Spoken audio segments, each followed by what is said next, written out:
Ano ang aktuwal na iniwan ni Hesukristo? Isang iglesia, isang misyon, at isang buhay na ebanghelyo. Kung nais nating malaman ang pinagmula ng ating pananampalataya, hindi sapat na itanong kung ano ang isinulat ng mga apostol. Kailangan muna nating itanong kung ano ang ipinagkatiwala ni Kristo sa kanila. Mula sa kasaysayan patungo sa ebanghelyo. Sa nakaraang kabanata, sinundan natin ang mahabang daloy ng kasaysayan mula sa panahon ng mga apostol hanggang sa Reformasyon. Nakita natin na ang mga unang Kristiyano ay may mataas na paggalang sa banal na kasulatan. Ginamit nila ito sa pangangaral, sa pagtutuwid ng maling aral, at sa pagpapalalim ng pananampalataya. Ngunit nakita rin natin ang isa pang mahalagang bagay. Kapag binabasa natin ang mga ama ng simbahan, hindi natin nakikita ang malinaw na formulasyon ng sola scriptura bilang pangunahing tuntunin ng pananampalataya. Hindi iyon sapat upang magbigay ng konklusyon. Ang kasaysayan ay mahalaga, ngunit may mas mataas tayong pamantayan. Kung nais nating malaman ang katotohanan, kailangan nating bumalik mismo kay Hesukristo. Hindi tayo magsisimula sa mga konseho. Hindi muna tayo magsisimula sa mga ama ng simbahan. Magsisimula tayo sa Panginoon, sapagkat kung may makapagsasabi kung ano ang dapat maging anyo ng kanyang iglesia, iyon ay walang iba kundi siya mismo. Ano ang inaasahan nating makita? Bago natin buksan ang mga ebanghelyo, magtanong muna tayo. Kung ang plano ni Jesus ay iwanan ang kanyang mga alagad ng isang aklat bilang tanging gabay ng pananampalataya, ano ang aasahan nating makita? Marahil ay aasahan nating makakarinig tayo ng mga salitang tulad ng, "Isulat ninyo ang lahat ng aking itinuro, tipunin ninyo ang mga aklat, at ang aklat na iyon ang magiging tanging pamantayan ng pananampalataya pagkatapos ng aking pag-alis." Kung iyon ang kanyang plano, dapat malinaw itong makikita sa kanyang huling mga tagubilin. Ngunit iyon ba ang ating mababasa? Ang huling utos ni Jesus. Sa pagtatapos ng Ebanghelyo ni San Mateo, mababasa natin ang tinatawag na Great Commission. Ito ang huling malaking tagubilin ni Jesus bago siya umakyat sa langit. Sinabi niya, "Ibinigay na sa akin ang lahat ng kapangyarihan sa langit at sa lupa, kaya humayo kayo at gawin ninyong alagad ang lahat ng bansa. Binyagan ninyo sila sa ngalan ng Ama at ng Anak at ng Espiritu Santo. At turuan silang tuparin ang lahat ng iniutos ko sa inyo. At tandaan ninyo, ako'y kasama ninyo hanggang sa katapusan ng panahon." Mateo 28:18 hanggang 20. Pansinin nating mabuti ang mga pandiwa, humayo, gumawa ng mga alagad, magbinyag, magturo. Ang mga utos na ito ay hindi nakatuon sa pagsulat ng isang aklat. Hindi natin sinasabing walang halaga ang pagsusulat. Ang ilan sa mga apostol ay tunay na nagsulat sa ilalim ng inspirasyon ng Espiritu Santo. Ngunit hindi iyon ang unang iniutos ni Jesus. Ang una niyang iniutos ay ang mangaral at magturo. Ito ang unang larawan ng iglesia.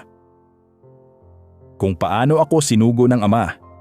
Sa Ebanghelyo ni San Juan, matapos ang kanyang muling pagkabuhay, sinabi ni Jesus, "Kung paanong isinugo ako ng Ama, gayon din naman, sinusugo ko kayo." Juan 20:21. Napakalalim ng pahayag na ito. Paano isinugo ng Ama si Jesus? Hindi siya dumating na may dalang aklat. Dumating siya bilang buhay na salita ng Diyos.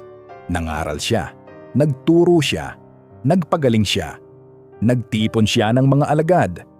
At ngayon, ang misyong iyon ay ipinagkakatiwalaan niya sa kanyang mga apostol.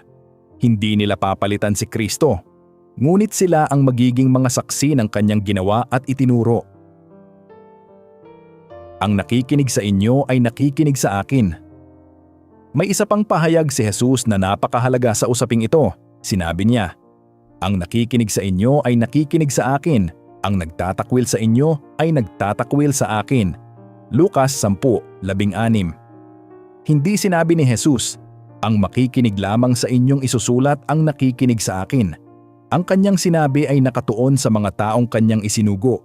Hindi ito nangangahulugang ang mga apostol ay hindi maaaring magkasala bilang tao. Ngunit malinaw na ipinagkatiwala ni Kristo sa kanila ang isang tunay na misyon ng pagtuturo. Ito ang dahilan kung bakit paulit-ulit na ginagamit ng bagong tipan ang salitang apostolos na nangangahulugang isinugo. Ang Kristyanismo ay nagsimula sa mga isinugong saksi. Ikaw ay Pedro. Isa sa mga pinakamahalagang pangyayari sa Ebanghelyo ay ang pag-amin ni Simon Pedro sa pagkakakilanlan ni Jesus. Nang sabihin niyang, "Ikaw ang Kristo, ang anak ng Diyos na buhay." Mateo 16:16.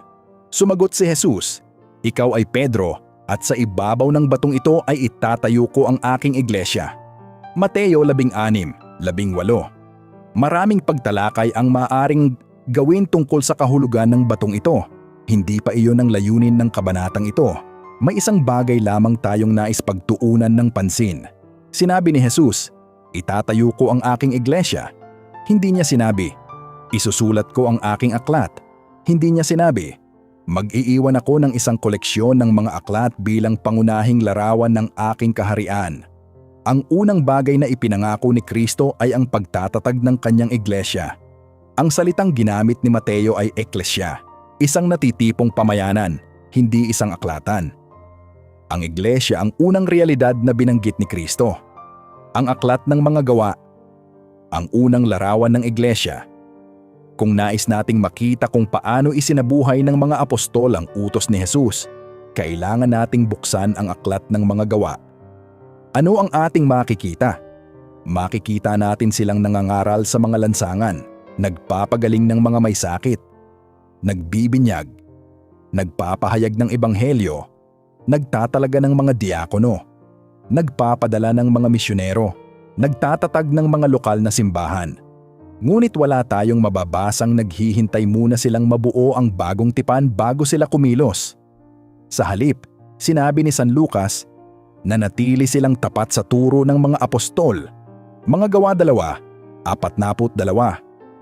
Ang unang sentro ng buhay Kristiyano ay ang pagtuturo ng mga apostol.